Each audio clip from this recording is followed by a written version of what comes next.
Halo, kembali lagi dengan gue, Francisco Mario Channel per 21 Mei 2020. Gue cuma mau sekedar sharing mengenai kondisi Indonesia nih. Kondisi Indonesia secara keseluruhan COVID, penanganannya dan sebagainya. Dan jika dibandingkan dengan negara-negara lain, gak usah jauh-jauh, di Asia aja. Seberapa bagus, seberapa baik, seberapa kuat Indonesia.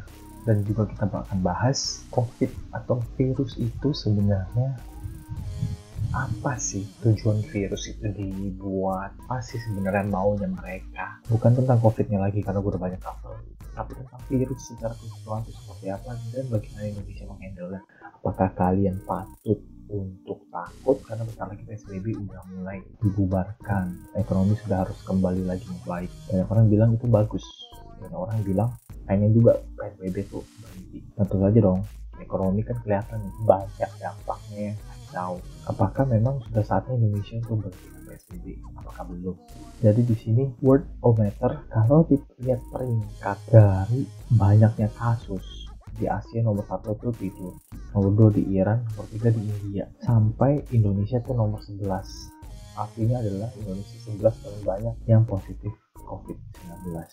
Well, itu bagus kan. Indonesia salah satu negara dengan populasi terbanyak, mungkin ketiga atau keempat di dunia, tapi dia cuma peringkat 11 bahkan di Asia. Berarti itu lucu dong pemerintah, benar nggak? Itu masih terlalu cepat untuk ngomong begitu, tapi yang bisa gue bilang adalah pemerintah sudah melakukan yang terbaik yang bisa mereka lakukan sekarang. Tentu juga dengan mempertimbangkan banyak hal, termasuk salah satunya ekonomi dan moral dari rakyat. Sebenarnya yang paling penting dari grafik ini adalah di tes per 1 juta populasi. Artinya adalah setiap 1 juta orang atau penduduk yang ada di negara kita, berapa sih yang udah dites? Kita lihat baik-baik. Turki, walaupun dia total kasus paling banyak, tapi dia sudah tes at least 20.000 orang dari setiap 1 juta orang yang tinggal di sana. Itu udah termasuk banyak. Tapi dibandingkan dengan Iran misalnya, tiba-tiba drop banget. Tes per 1 juta penduduk itu hanya 8.700 orang. Jadi setiap 1 juta orang yang baru dites hanya 8.700. Dari segitu banyak, yang paling penting sebenarnya tes per 1 juta populasi. Kenapa? Karena itulah usaha dari masing-masing pemerintah untuk tahu sejauh mana sih COVID sudah masuk ke dalam penduduknya mereka.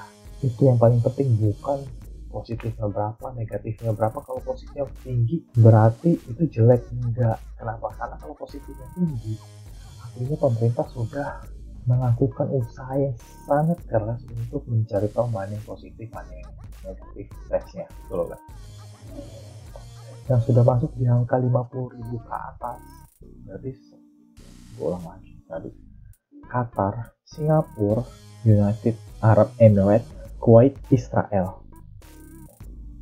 Indonesia 800 dari 15 negara di Asia. Indonesia yang paling dikit. Menurut lu peringkat kita kasus positif COVID di Asia peringkat 11 itu bagus? I have a bad news, karena nilai pasien positif COVID kita segitu rendahnya karena masih banyak yang belum dites. Dari total yang sudah kita tes, itu baru 219 atau 220.000 orang dari 273. 10% aja belum. 1% aja belum penduduk kita yang dites. Ya memang gue tahu penduduk Indonesia sangat amat banyak dan kita sangat amat besar. Tapi juga kalian harus bandingin dong sama India.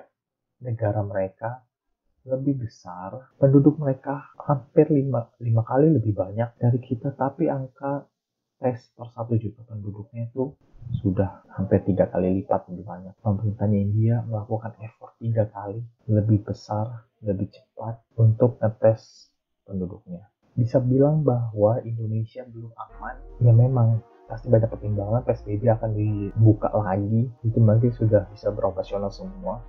Gue juga tahu, gue juga mau kerja, kalian juga mau kerja, ekonomi semua mau membaik, bisnis kalian mau membaik lagi. Tapi pertimbangkan bahwa ini kita masih, menurut gue sih, belum ready.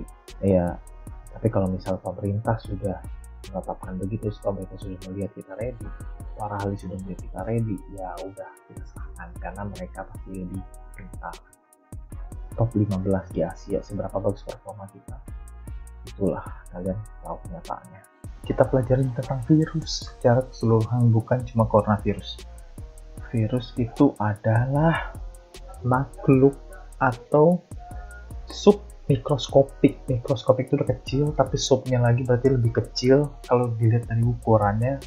Nah, sub mikroskopik infectious agent atau patogen yang melipat ganda atau replicate hanya pada sel dari makhluk hidup lain.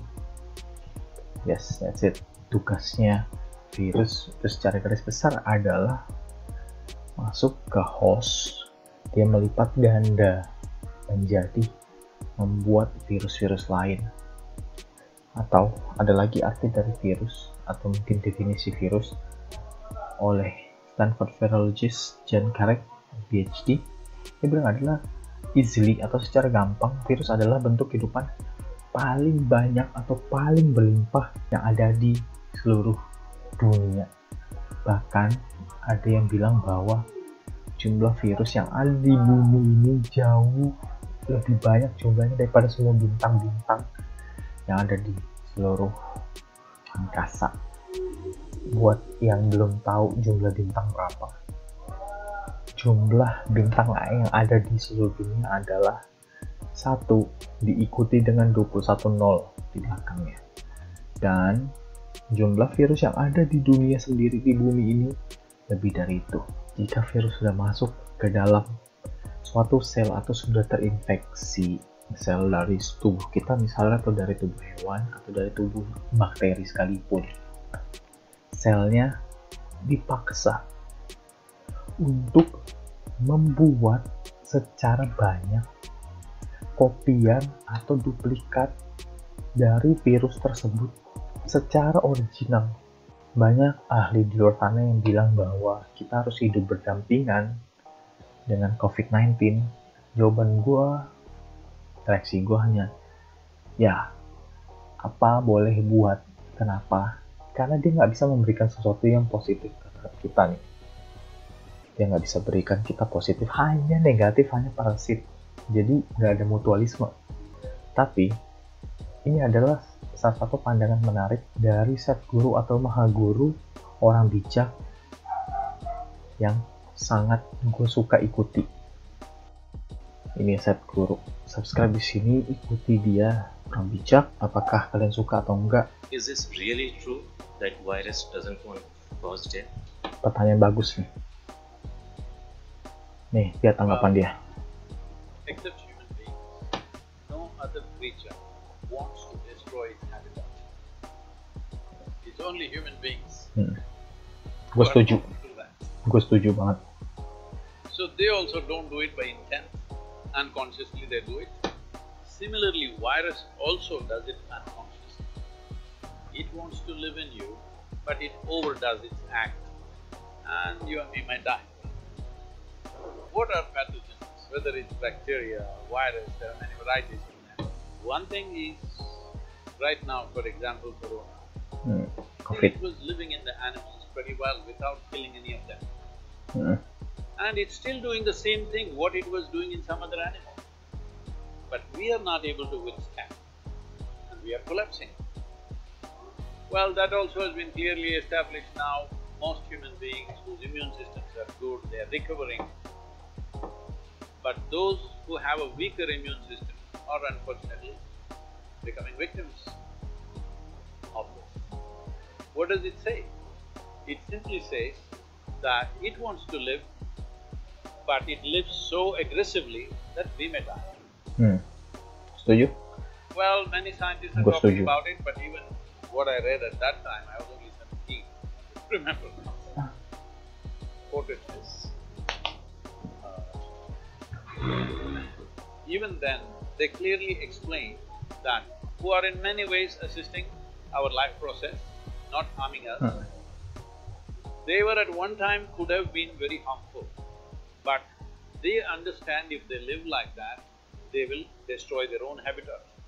So they will mutate into something milder over a period of time, and then learn to live with us.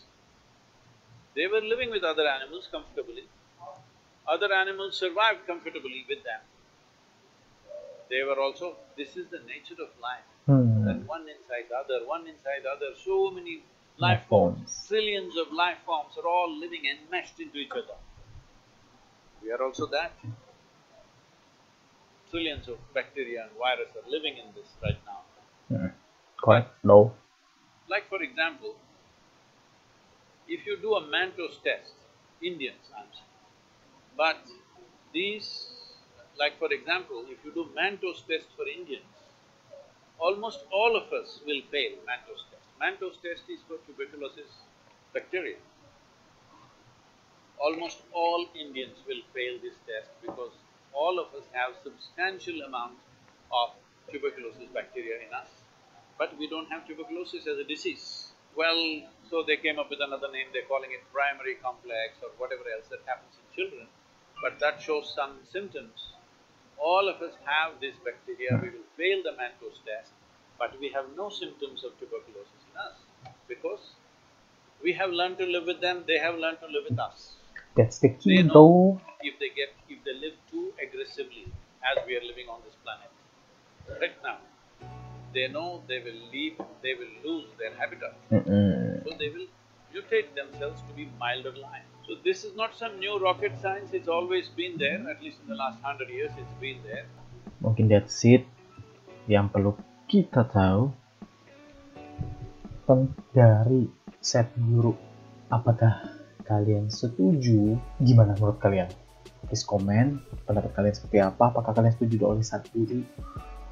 Menurut gue nggak sepenuhnya setuju. Kenapa? Karena gue nggak yakin sih virus benar-benar bisa mutate seperti yang dikatakan. Dia akan menyesuaikan dengan kehidupan kita sehingga mereka bisa tinggal di tubuh kita dan tidak membunuh manusia sama sekali. Apakah memang COVID ini mereka perlu mutasi sehingga mereka lebih lemah, lebih tidak menyakitkan, tidak membunuh, atau tidak sama sekali merugikan kita seperti tuberkulosis? Efek sampingnya apa? Jika memang dia tidak membunuh, efek sampingnya ke kita apa? Apakah kita lebih jelek, ataukah kita lebih lemes, atau kita lebih tidak ada energi? Kita nggak tahu nantinya seperti apa. Tapi mungkin pesan Pak Jokowi tentang kita harus hidup berdampingan dengan COVID-19 karena COVID-19 itu tidak akan hilang, itu benar. Coronavirus mungkin bisa melemah, tapi yang pasti manusia pasti akan jauh lebih kuat lagi. Jadi kalian tenang aja, yang penting itu adalah kalian dapat perawatan. Tujuannya PSBB adalah ingat untuk membuat rumah sakit menjadi punya slot atau kasur atau tenaga untuk merawat kalian. Jadi harus giliran masuknya satu-satu. Nggak boleh sakit barengan. Kalau sakit barengan rumah sakit penuh. Kalau rumah sakit penuh, ingat tidak ada yang merawat. Jika tidak ada yang merawat, ini akan terjadi drop total semua. Jadi ya PSBB seperti itu. Menjaga kurva inilah bertanya diedarkan. Jadi gimana menurut kalian? Semoga bisa membantu atau lebih mengerti sedikit tentang COVID ini. Pertanyaannya, apakah PSBB sudah saatnya untuk diberhentikan? Tergantung. Benar-benar sih tergantung apakah PSBB diberhentikan untuk membangkitkan ekonomi lagi, atau PSBB diberhentikan untuk mengurangi COVID. Yang pasti sih tujuannya lebih ke nomor satu. Kita lebih concern terhadap ekonomi daripada penyebaran COVID-19. Tapi ini jawaban pemerintah. Gue bisa apa ya? Thank you for watching. Please like and subscribe. Jadi channel ini untuk menambah ilmu kalian, terus sembari menghibur dengan review-review lain termasuk yang di bumi.